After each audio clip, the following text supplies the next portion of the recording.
सुनो कहानी के तहत प्यारे श्रोताओं, आज मैं लेकर आया हूं आप सभी के लिए एक बहुत ही शानदार कहानी। कहानी का नाम है सिकंदर की शपथ। कहानीकार हैं जयशंकर प्रसाद, वाचन स्वर मेरा यानी सेन निलय का। तो आइए सुनते हैं ये शानदार कहानी सिकंदर की शपथ।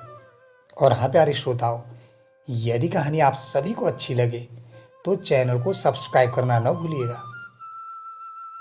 सूर्य की चमकीली किरणों के साथ यूनानियों के बर्छे की चमक से मिंगलोर दुर्ग घिरा हुआ है। यूनानियों के दुर्ग तोड़ने वाले यंत्र दुर्ग की दीवारों से लगा दिए गए हैं और वे अपना कार्य बड़ी शीघ्रता के साथ कर रहे हैं। तभी दुर्ग की दीवार का एक हिस्सा टूटा और यूनानियों की सेना उसी भग्न मार्ग से जयनाद करती हुई घुसने लगी, लेकिन वह उसी समय पहाड़ से टकराए हुए समुद्र की भांति लौटा दी गई और भारतीय वीरों की सेना उनका पीछा करती हुई दिखाई पड़ने लगी। सिकंदर उनके प्रचंड अस्त्राघात को रोकता पीछे हटने लगा। सिकंदर को उस सामान्य दुर्ग के अवरोध में 3 दिन व्यतीत हो गए और विजय की कोई संभावना नजर न आई। सिकंदर उदास होकर कैंप में लौट गया और सोचने लगा।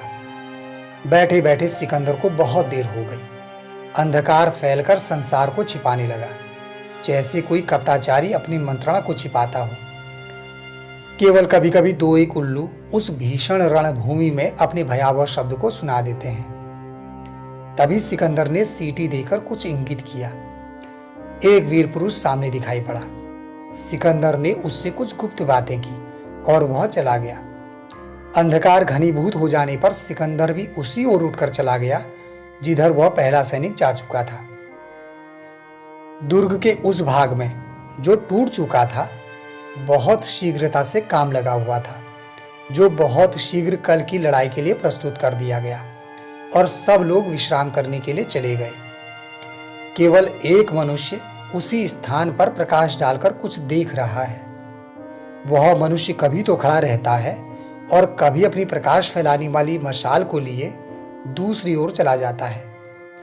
उस समय उस घोर अंधकार में उस भयावह दुर्ग की प्रकांड छाया और भी स्पष्ट हो जाती है। उसी छाया में छिपा हुआ है सिकंदर और चुपचाप खड़ा है। उसके हाथ में धनुष और बाण है। उसके सब अस्त्र शस्त्र उसके पास हैं।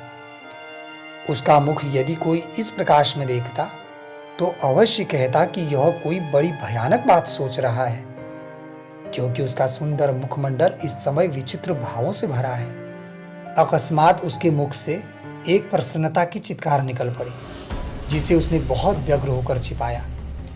समीप की झाड़ी से एक दूसरा मनुष्य निकल पड़ा, जिसने आकर सिकंदर से कहा, देर न कीजिए, क्योंकि यह वही है।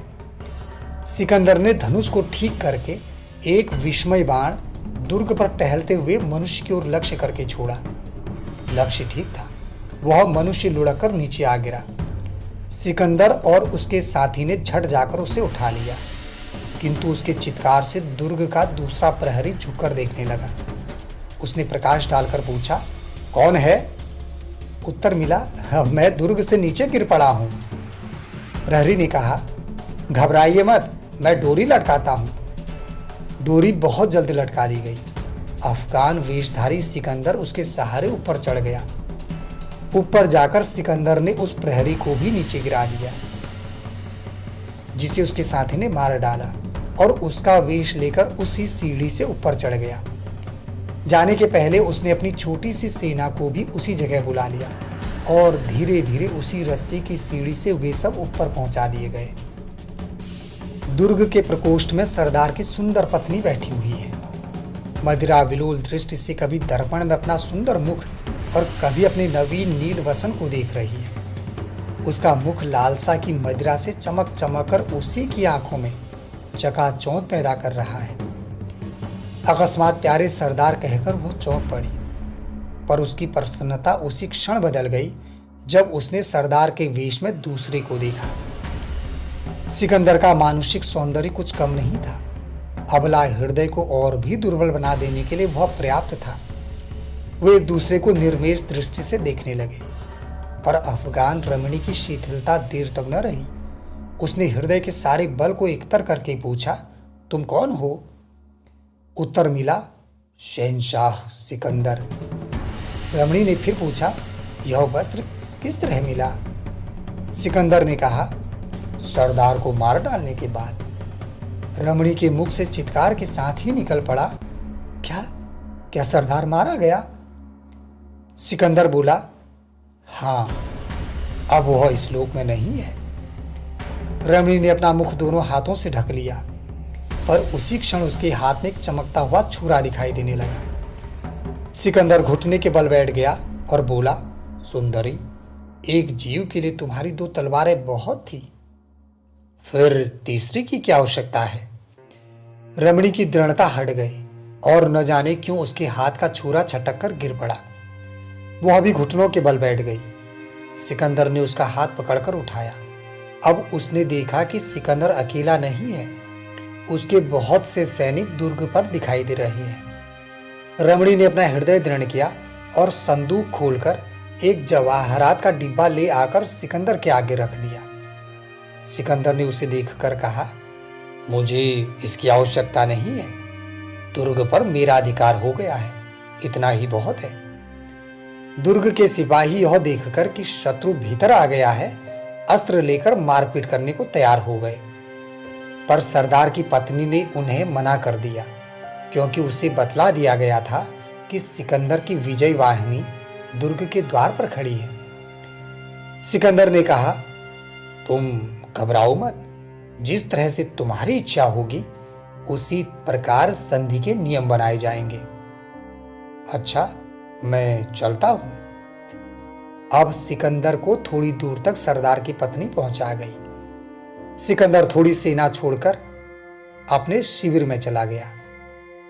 संधि हो गई। सरदार की पत्नी ने स्वीकार कर लिया कि दुर्ग सिकंदर के अधीन होगा। सिकंदर ने भी उसी को यहाँ की रानी बनाया और उससे कहा, भारतीय योद्धा जो तुम्हारे यहाँ आए हैं, तुम्हें मदद करने के लिए वे अपने देश को लौटकर चले जाएं। मैं उनके जाने में किसी प्रकार की बाधा न डालूंगा। सब बातें शपथपूर्वक स्वीकार कर ली गई। राजपूत वीर अपने परिवार के साथ उस दुर्ग से निकल पड़े और कुछ दूर दुर्ग के समीप ही एक पहाड़ी पर उन्होंने अपना डेरा जमाया और भोजन करने का प्रबंध करने लगे। भारतीय रमणियां जब अपने प्यारे पुत्रों और पतियों के लिए भोजन प्रस्तुत कर रही थी, तो उनमें उस अफगान रमणी के बारे में बहुत बातें हो रही थी और वे सब उसे बड़ी घृणा की दृष्टि से देख रही थी, क्योंकि उसने एक पति हत्यारे को आत्मसमर्पण कर दिया था। भोजन के उपरांत जब सैनिक विश्राम करने लगे, तब युद्ध की बातें कहकर अपने चित्त को प्रसन्न करने लगे। थोड़ी देर न बीती थी कि एक ग्रीक अश्वारोही उनके समीप आता दिखाई पड़ा, जिसे देखकर एक राजपूत युवक उठ खड़ा हुआ और उसकी प्रतीक्षा करने लगा। ग्रीक सैनिक उनके समीप आकर बोला, शहंशाह ने तुम लोगों को दया करके अपनी सेना में भर्ती करने का विचार किया है। आशा है कि संवाद से तुम लोग बहुत प्रसन्न होगे। युवक बोला, इस दया के लिए हम लोग कृतज्ञ हैं, पर अपने भाइयों पर अत्याचार करने में ग्रीकों का साथ देने के लिए हम लोग कभी प्रस्तुत नहीं हैं। ग्रीक बोला, तुम्हें प्रस्तुत होना चाहिए, क्योंकि शहंशाह सिकंदर की आज्ञा है। युवक ने कहा, नहीं महाशय, क्षमा कीजिए, हम लोग आशा करते हैं कि संधि के अनुसार हम लोग अपने देश को शांतिपूर्वक लौट जाएंगे, इसमें बाधा न डाली जाएगी। ग्रीक ने फिर कहा, क्या तुम लोग इस बात पर दृढ़ हो? एक बार और विचार कर उत्तर दो, क्योंकि उसी उत्तर पर तुम लोगों का जीवन मरण निर्भर होगा। इस पर कुछ राजपूतों ने संवित स्वर से कहा, हाँ हाँ, हम अपनी बात पर दृढ़ हैं, किंतु सिकंदर जिसने देवताओं के नाम से शपथ ली है, अपनी शपथ को न भूलेगा। ग्रीक ने फिर कहा, सिकंदर ऐसा मूर्ख नहीं है कि आए हुए शत्रुओं को और दृढ़ होने का अवकाश दे। अस्तु, अब तुम लोग मरने के लिए तैयार हो। इतना कहकर वह ग्रीक अपने घोड़े को घुमाकर सीटी बजाने लगा, जिसे सुनकर अगणित ग्रीक सेना उन थोड़े से हिंदुओं पर टूट पड़ी। इतिहास इस बात का साक्षी है कि उन्होंने प्राण प्रण से युद्ध किया और जब तक कि उनमें एक भी बचा बराबर लड़ता गया।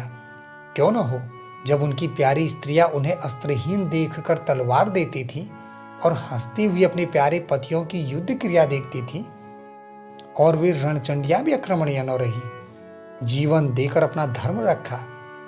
ग्रीकों की तलवारों ने उनके बच्चों को भी रोने की आज्ञा न दी, क्योंकि पिशाच सैनिकों के हाथों सभी मारे गए। उन सब वीरों ने प्राण दे दिए और भारतीय लोग उनका नाम भी नहीं जानते।